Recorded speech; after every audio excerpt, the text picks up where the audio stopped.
So yun o, magandang umaga sa inyo lahat. Kung napadaan ka lang dito sa channel ko, paki-like, comment, share na lang at saka paki-pindot na lang yung bell icon para lagi kang nakasubaybay sa aking bawat ina-upload na video. Kaya samahan mo ko hanggang dulo para makakuha tayo ng tips. So ngayon, meron pa akong ipapahagi sa inyo kung paano ko itimpla ang semi-gloss lacquer type. I-apply po natin dito sa headboard frame. Kasi yung gilid nitong headboard frame meron pong varnish sa gilid.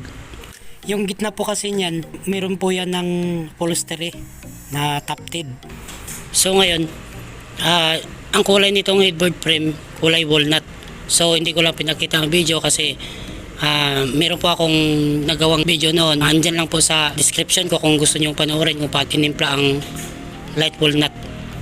So ngayon, meron po akong ituturo ng mga materials para gamitin natin sa pagtimpla ng semi-gloss lacquer type. Meron tayong clear gloss, dead flat, Lacquer Flo, tapos Lacquer Thennir. So ang Lacquer Thennir ginagamit ko, ordinary po yan. Mas maganda po gamitin yung Lacquer Thennir na boysen para maganda po yung varnish natin. So ang ginamit ko lang muna ngayon yung na Lacquer Thennir na ordinary. Pwede po natin yan i-apply. So gumamit muna ako ngayon ng ordinary gawa ng walang stock dun sa binibilang kong materials. So okay naman po yan gamitin para hindi po masyado malapot yung top coat natin. So sa malalakihan na mga item katulad ng dining table, dining chair, so mga cabinet, yun. Sa ngayon, ito muna gamitin natin na Lacquer Thennir. So umpisahan ko na magtimpla.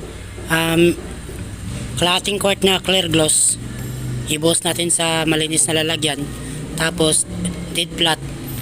Yung dead flat na yan, kailangan natin haluin kasi may latak po yan sa ilalim. So pagkatapos ng clear gloss, magtakal po tayo ng dead flat ng 1/4 liter. So isama-sama natin siya dun sa lalagyan. So isunod natin yung Lacquer Flo. Magtakal din tayo ng 1/4 liter.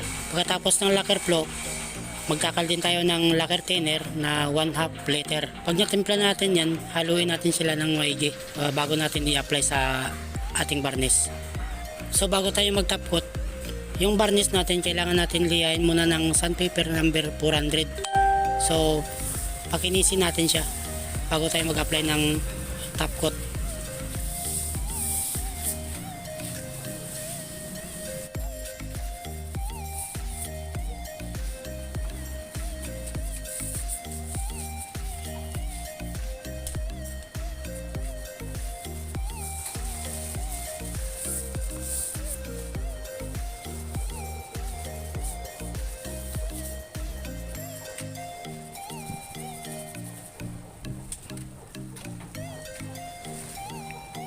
So ayan na, mag-refill na po tayo dito sa spray gun natin sa ating first coating na top coat.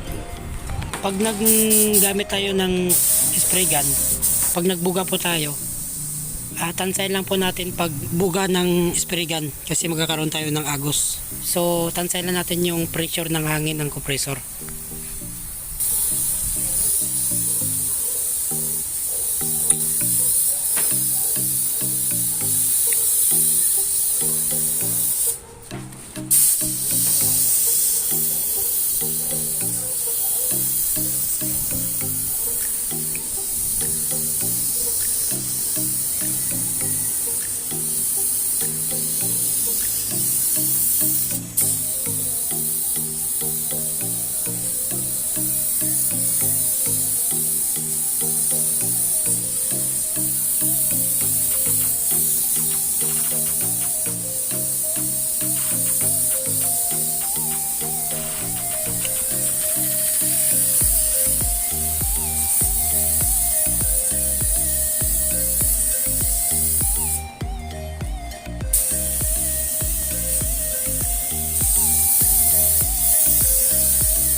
So ayan, pagkatapos natin mag first coating, mag-aantay po tayo ng 30 minutes.